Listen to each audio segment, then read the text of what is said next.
From the German of Grimm by Andrew Lang. A poor woodcutter lived with his wife and 3 daughters in a little hut on the borders of a great forest.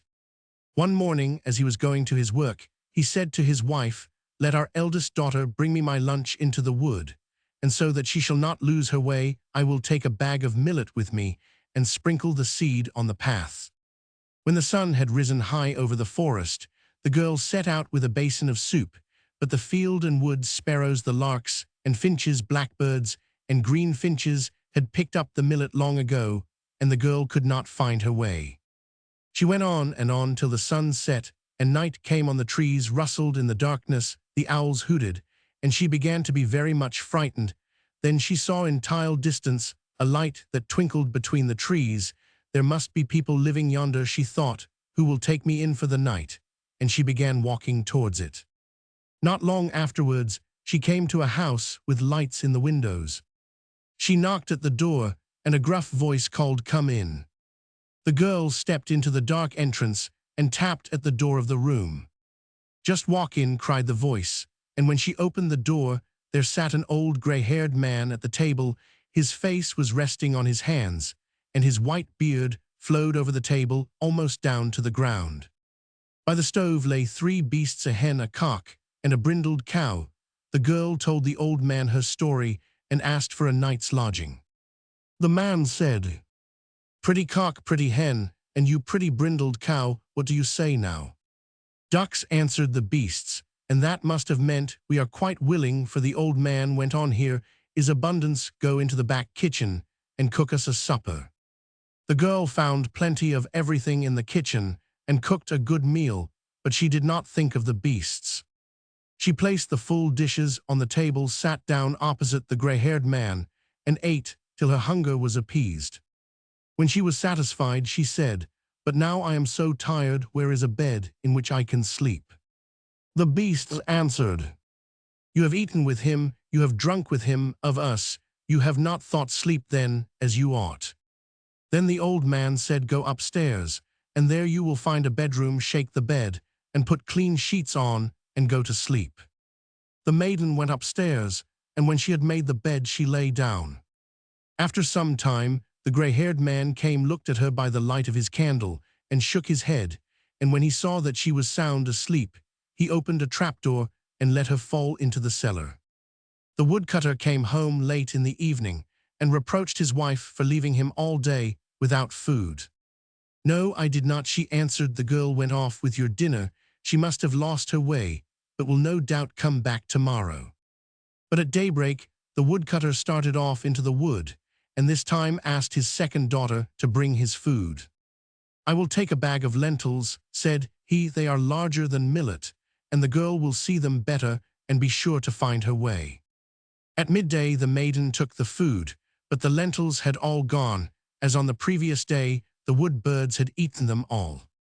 The maiden wandered about the wood till nightfall, when she came in the same way to the old man's house, and asked for food and a night's lodging.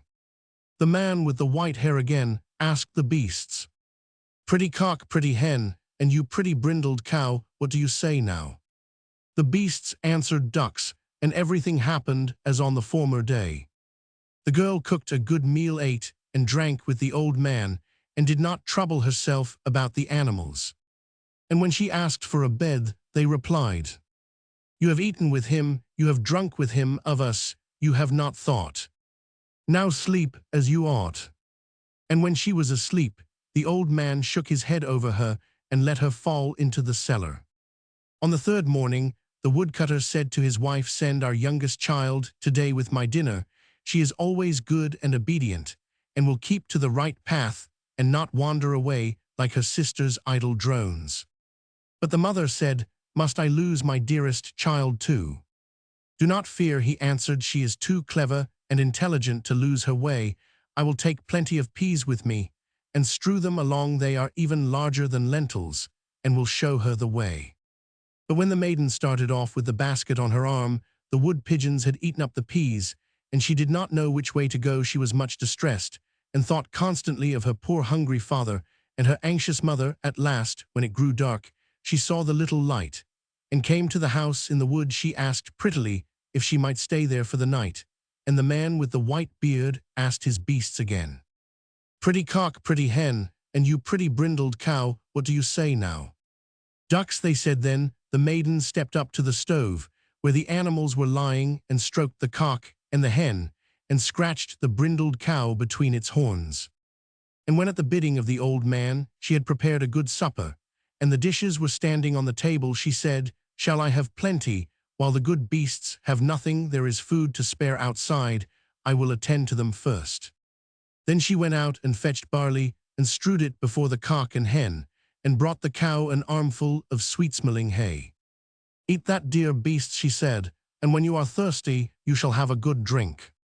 Then she fetched a bowl of water, and the cock and hen flew on to the edge, put their beaks in, and then held up their heads as birds do when they drink, and the brindled cow also drank her fill.